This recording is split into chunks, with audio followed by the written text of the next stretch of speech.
How do you survive a winter night at minus 50 degrees Celsius? In the middle of an endless, treeless plain, with nothing but wool, fire, and animals standing between you and death? No walls, no electricity, no modern insulation, only wind cutting across an open world with nothing to slow it down. A force that never stops, never softens, sweeping endlessly over thousands of miles of frozen land. Out here, the cold doesn't just surround you, it hunts you. It slips through fabric, seeps into bone, drains heat from your body faster than you can replace it. At minus 50 degrees, even breathing becomes a risk. Each inhale burns, each exhale fades into ice. There is no shelter waiting, no system designed to save you, just exposure. And time running out. Most people wouldn't last an hour in conditions like this. The human body simply isn't built for it. And yet, for over 1,000 years, some have lived here. Not passing through, not barely surviving, living, thriving, enduring winters that would break almost anyone else. Because what keeps them alive isn't strength, isn't luck. It's something far more precise, something learned, refined, and passed down through generations. And once you see it, you realize survival here was never impossible. Winter on the Mongolian steppe is not just cold, it is relentlessly, aggressively hostile. When massive Siberian air systems surge south across Central Asia, temperatures don't gradually fall, they collapse. Minus 40. Minus 50, sometimes even lower, into a range where survival begins to feel unnatural. At these extremes, the environment turns against the human body with precision. Exposed skin can freeze in minutes. Breathing becomes sharp, dry, almost painful, as if the air itself is resisting you. Even metal is dangerous to touch, burning the skin with a cold more severe than fire. And beneath it all, something quieter, but far more dangerous, is happening. Your body is losing heat faster than it can produce it. Slowly at first. Then, all at once. Out here, there is nowhere to hide. No forests to break the wind. No mountains to shield you. Only an endless expanse of frozen grassland. A vast, silent ocean stretching beyond every horizon.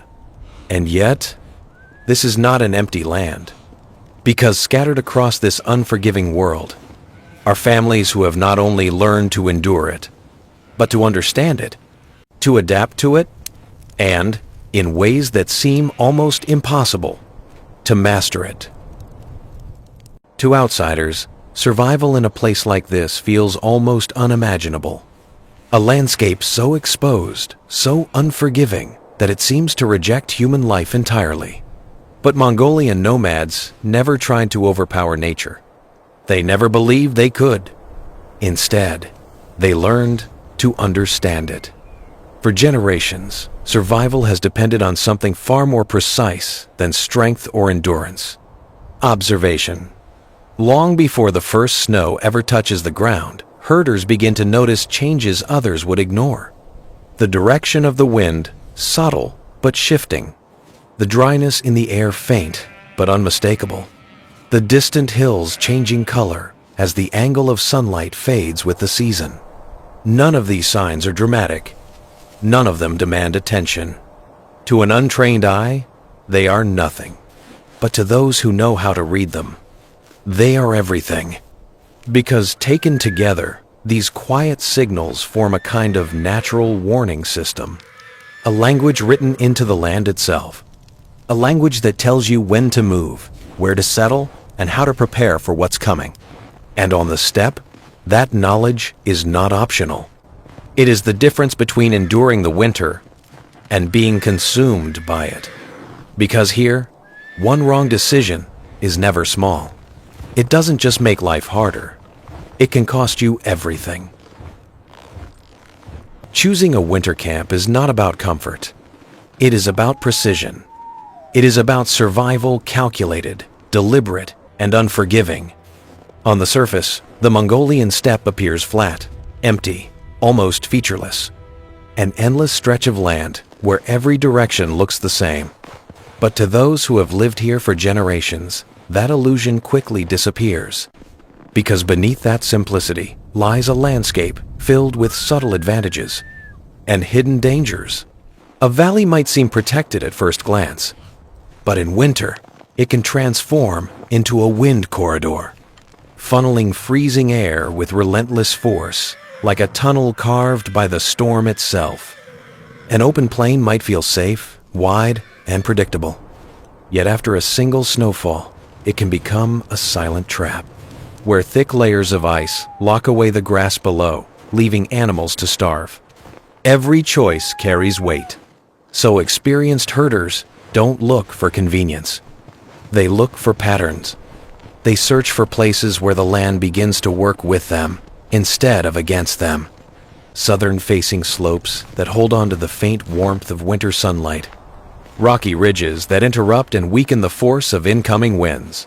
Gentle depressions where cold air slows, settles, and loses its edge. These are not obvious features. They are subtle, almost invisible to anyone who doesn't know what to look for.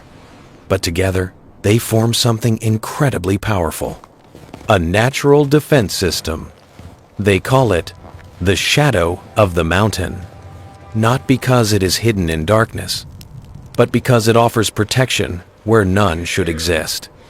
And in a place where even a few degrees can mean the difference between survival and loss, choosing the right ground is not just important. It is everything. But choosing the right place is only the beginning, because reaching it requires movement. And on the Mongolian steppe, movement is never random. It is measured, timed with precision, against a landscape that is constantly changing. As winter approaches, the steppe begins to transform in subtle but unmistakable ways. The air grows sharper, drier, thinner, more brittle with every passing day.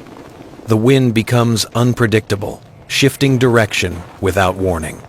And far in the distance, storms begin to gather, unseen but inevitable. This is the signal. Entire families begin to move, not alone, but with everything that sustains their lives. Horses, their coats thickening against the cold. Sheep and goats grazing even as they travel. Cattle pushing forward, step by step, against the rising wind.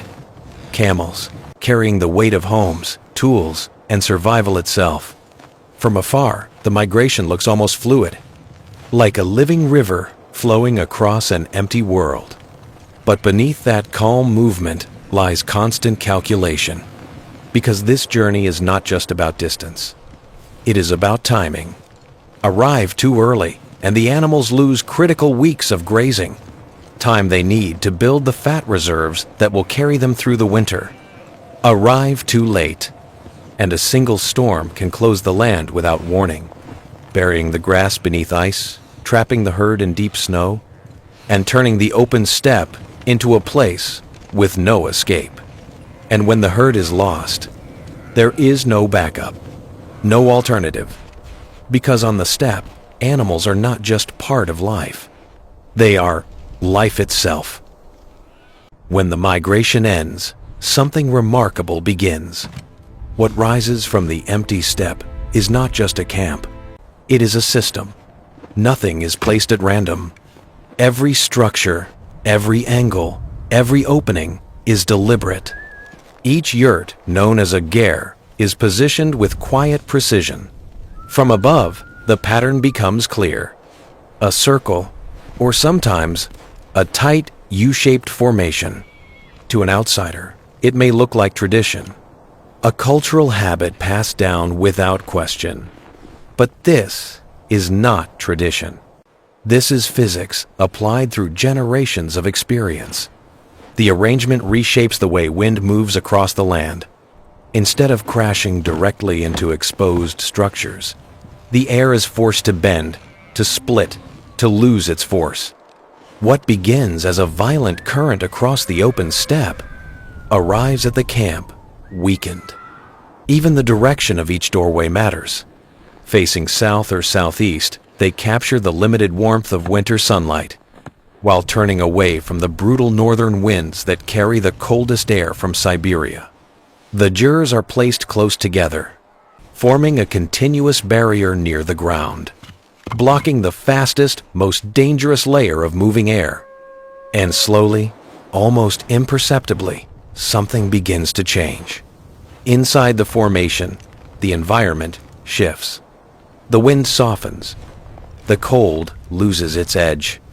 A small pocket of air forms, slightly warmer, slightly calmer than the frozen world just beyond it. A microclimate shaped not by technology, but by understanding. But this is only the beginning, because what happens next, after the sun disappears and the temperature falls even further, is where the real system reveals itself. As night falls, the temperature drops with sudden intensity. What was already cold becomes something far more dangerous. The air tightens, the wind sharpens, and the margin for survival begins to disappear. This is the most critical moment of the entire day. And this is when the animals move in. Guided by the herders, hundreds of sheep, goats, and cattle are brought into the center of the camp. They gather close shoulder to shoulder, forming a dense, shifting mass of life. At first, it seems simple. Each animal produces only a small amount of heat. On its own, it barely matters against the vast cold of the steppe. But together, the effect becomes transformative. Their combined body heat begins to warm the surrounding air, raising the temperature by just a few degrees. But here, even that is enough to matter. Their bodies form a physical barrier, breaking apart the wind that slips past the outer ring of gers. What remains loses strength as it passes through the living mass. And above them, their breath rises. Hundreds of warm exhales meeting the freezing air, forming a visible layer of mist that lingers like a shield. They become something more than a herd. They become a system, a living furnace at the heart of the camp. At the same time, the animals themselves are protected, sheltered from predators, shielded from the worst of the wind, and conserving energy through the long frozen night. This balance is not accidental. It is the result of generations of adaptation, a form of symbiosis where survival is shared, where human and animal exist not separately, but as parts of the same carefully sustained system. Step inside a Mongolian ger, and you step into one of the most refined survival shelters ever created. At first glance, it appears almost deceptively simple. A circular wooden lattice forming the walls. Long roof poles rising inward to meet a central ring. Thick layers of felt wrapped tightly around the frame. No concrete, no steel, no modern insulation. And yet nothing here is accidental. Every element serves a purpose. The circular shape is not just aesthetic. It is aerodynamic. When powerful winter winds sweep across the steppe, they do not strike the structure head-on. They bend around it, flowing smoothly, losing force instead of building pressure. The low profile of the GER further reduces exposure, minimizing the surface area where heat can escape and where cold air can penetrate. But the true strength of the shelter lies in its covering. The thick felt, made from densely compressed sheep wool, contains countless tiny air pockets within its fibers. These pockets trap heat, slowing its escape, while blocking the frozen air outside. It is natural insulation, simple in form, but remarkably effective. At the center of the space, a small stove burns quietly. There is no firewood here, no forests to draw from. Instead, the fuel comes from what the land provides: dried animal dung.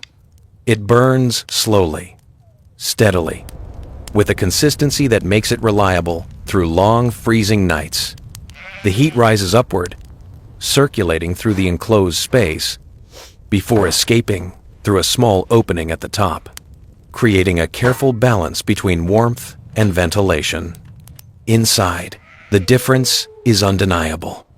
While the outside world plunges toward minus 50 degrees, the interior holds on to precious heat, often remaining dozens of degrees warmer. Not warm by modern standards, but in this environment, warm enough to keep life going. Even inside the gur, survival is never guaranteed. The walls may hold back the wind, but the cold is still there, pressing in, waiting, constant. And when night fully settles across the steppe, the real test begins. This is when the temperature drops to its lowest point, when the air becomes still, sharp, and unforgiving. Inside, families prepare in ways shaped by generations of experience. No one sleeps alone. They lie close together, parents, children, relatives, sharing body heat, conserving every bit of warmth the human body can produce. Layers of wool and fur remain wrapped around them, not removed for comfort, but kept on as protection through the night. Even the way they sleep is intentional. Beds are raised slightly above the ground, separating the body from the frozen earth below, because contact with that cold surface can silently draw away heat for hours. And sometimes, the smallest lives are brought inside. Newborn lambs or young animals, too fragile to survive outside, are carried into the gur. Their presence adds only a small amount of warmth. But here, even the smallest contribution matters. More importantly, it gives them a chance to live. Because in this environment, survival is never about a single solution. It is about layers, decisions, adjustments made again and again. Every degree matters. Every source of heat matters. Every action carries weight. And through it all, one truth remains unchanged. Nothing is wasted. Not heat. Not space. Not effort. Everything, every resource, every movement, every living being is part of the same system, working together to keep life alive through the longest, coldest nights on Earth. When spring finally returns, the transformation feels almost immediate. The silence of winter begins to break. Snow softens, then disappears. Frozen ground loosens its grip, and slowly, life returns. Grass pushes back through the earth. The herds begin to spread out, once again moving freely across the open land. What was once a place of survival becomes a place of renewal. And just as quickly as it appeared, the winter camp begins to vanish. Felt layers are removed. Wooden frames are folded. Every piece carefully packed and loaded. Within hours, there is nothing left behind. No permanent structures. No visible trace that an entire community once lived there through the harshest months of the year. Only the land remains silent, open, unchanged. And yet, the most important part of that camp was never physical. It was knowledge, carried forward generation after generation, refined through experience, tested by survival. What makes this system remarkable is not complexity. It is understanding. These people did not try to conquer nature. They never believed they could control it. Instead, they learned its patterns, its limits, its rhythms, and they lived within them. And today, in a world increasingly shaped by extreme climates and environmental instability, that way of thinking may be more important than ever. Because the question we began with still remains. How do you survive when everything around you is working against you? The answer was never technology alone. It was awareness, adaptation, and a deep respect for the world you depend on.